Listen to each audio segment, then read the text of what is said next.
With your weekly installment of News to You. The end of an era at Buffalo City Hall. A fire destroys a landmark brewery and the on-court attack on one of the tennis world's brightest stars. Dave McKinley has our weekly look back to when those stories and more were all news to you. 10 years ago this week, a sudden announcement that Holy Angels Academy in North Buffalo would be closing did not sit well with students, especially those who weren't seniors. Holy Angels is my school, and that's where I'm graduating from. I'm receiving my New York State diploma from Holy Angels Academy. She would not. And 2 months later, the doors were closed, and today the building serves as the Charter Middle School for Applied Technologies. Meanwhile, NBA center Jason Collins became the first active player in any of the major professional sports leagues to come out as gay this week in 2013. 20 years ago this week, hey, who remembers this? You've got mail. But even way back then. It's the biggest annoyance and the #1 complaint of internet users. Spam. Of course, they'd yet to be introduced to the delights of Facebook and Twitter. President Bush signed a law establishing a nationwide Amber Alert system to help find endangered children. That same week, he flew in a naval jet to land on an aircraft carrier and declare the war in Iraq a success.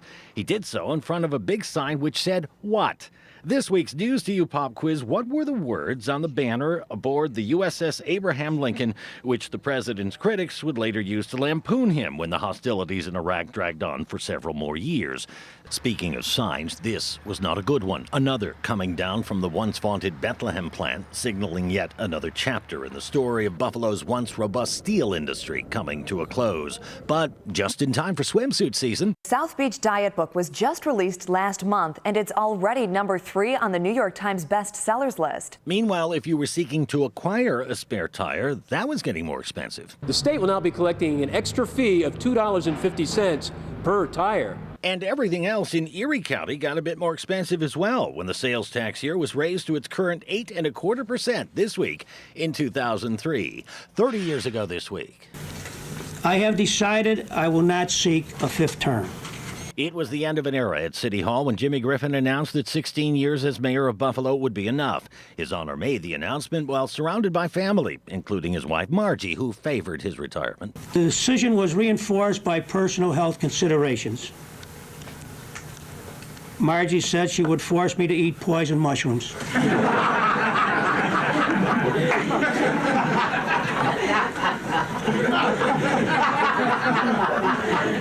This was the same week that Monica Seles, the world's top-ranked female tennis player, was stabbed on the court by a crazed fan of her arch-rival Steffi Graf. She would be out of tennis for over 2 years. She later married former Buffalo Sabres owner Tom Golisano. On a happier note, we were celebrating the 25th anniversary of the Big Mac. Sing along if you recall the words. And back in Buffalo, a big fire at the former Simon Pure Brewery at the corner of Clinton and Emsley. Though most expected the building complex would soon meet a date with the Wreckers Ball, some 3 decades later, much of it remains, awaiting redevelopment as it has since the days when this was all news to you. All right, so here's the answer to this week's News to You pop quiz. Do you know? I would have known without looking at the answer. Yeah, well, it was because it stayed in the news headlines for a long time. People still talk about it. Right. So we're talking about the banner. What did it say when President George W. Bush boarded an aircraft carrier 20 years ago this week? Do you want to give the answer, Patrick? Well, there it is. Did they just Says know it. it? Mission accomplished. Yeah. Yeah. Yeah, so those words were often repeated with a healthy dose of sarcasm by critics of the president because that war, as we know, dragged on for several more years. So that was an easy one this week. That was pretty. Yeah. Dave. I still remember, I mean, some of them he can really stump you. Oh, yeah. But that was